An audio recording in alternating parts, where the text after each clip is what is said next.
Good morning. This be some kind of Wednesday. Doing a little more stuff with this. It escalated quickly. I happened to notice a little leak. And I wanted to check on things like my tools box to see what was actually in there. And 4 bolts for the canopy. Spark plug socket for the small engine.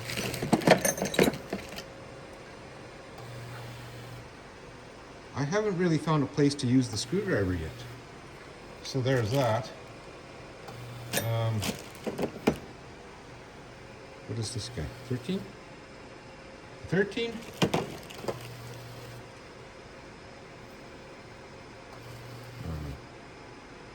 And a 16.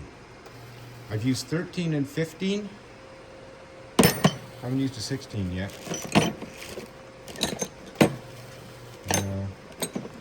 I threw away the butter gun already.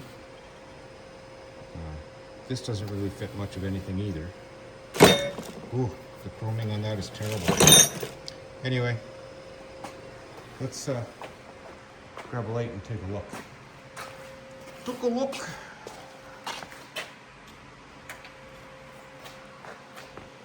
Illuminate. Okay, so the side of the tank was oily. It was pouring out onto the track, and lo and behold, we still have oil coming down. So I got to figure out where the drop is hanging and what brought it there. Hopefully I can solve that before long. And lots to fix up here. I'm kind of disgusted with the whole apparatus, so to speak. So I'm going to be working on this. You take the panel off and it just falls apart. It's like a little house of cards. So I'm going to do some dealing with that too. Okay, I'll bring you back and see what I found for the leak. Fire's going. Buy a mini excavator, they said. It's better than a shovel, they said. And yeah, well, found my leak. Kinda. 2. One more important than the other.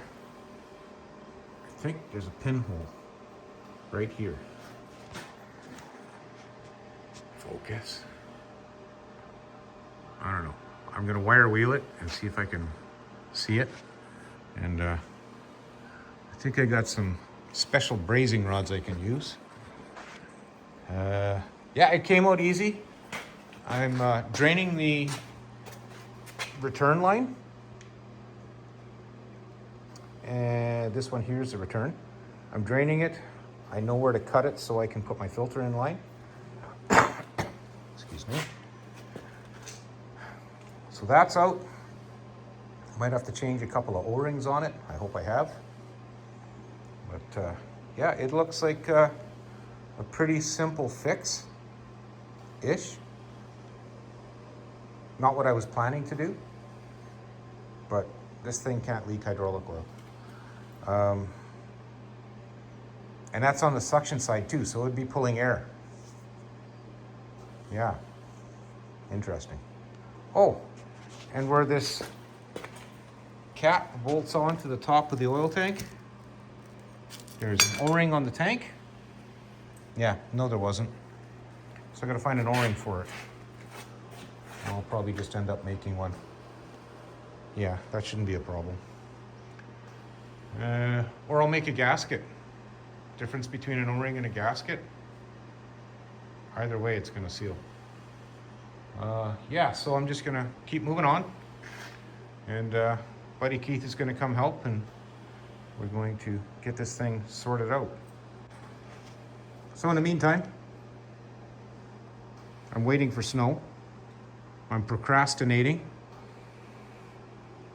I'm supposed to have the plow truck in here to figure something out with it, but that's besides the point.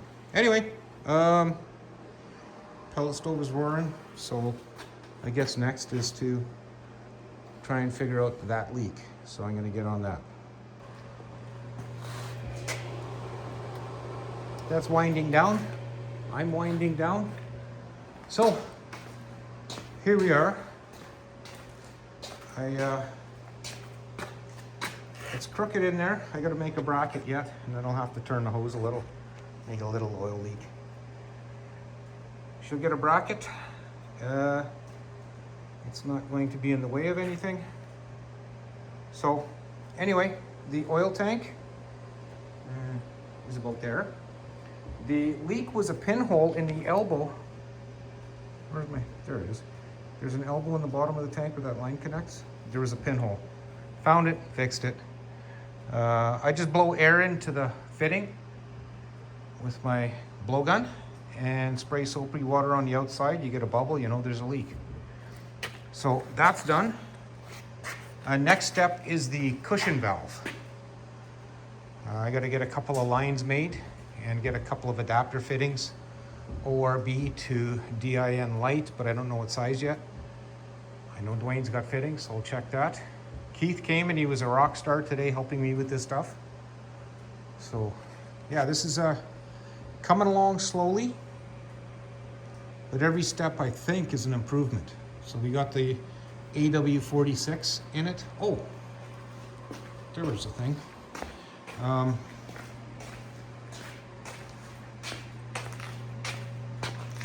The pump.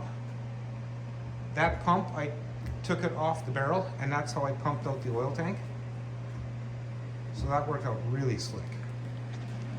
I pumped the oil tank out into that little black jug over there. So I got that out, and then I used it to pump oil back in. So that rocks. I'll put it back in my gear oil pail later. But those things, you see them for like 20, 25 bucks, and it doesn't take long. Anyway, I have cleaned out the area here because I gotta deal with something with my plow truck, and we're getting hammered with snow. Well, we were just a minute ago. What's it look like now? What does it look like? Nothing. But yeah, we've already had a little bit of drifting. Does it focus? Not very well. I should clean my window again. Anyway, on that note, the filter's in. Just a generic housing I bought. It was cheap, like $28. And I don't know what the price was on the fittings. I'm not that concerned. Hindsight being 2020, I should have made from here to here much shorter, like shortened this hose up. And then I would have had more flexibility on the other end. Yeah, whatever, it works. So that's it for now. Like I say, next step will be the cushion valve. And I'll get some hoses made for that. So on that note, I'd like to thank you both for watching, and we will talk to you again soon.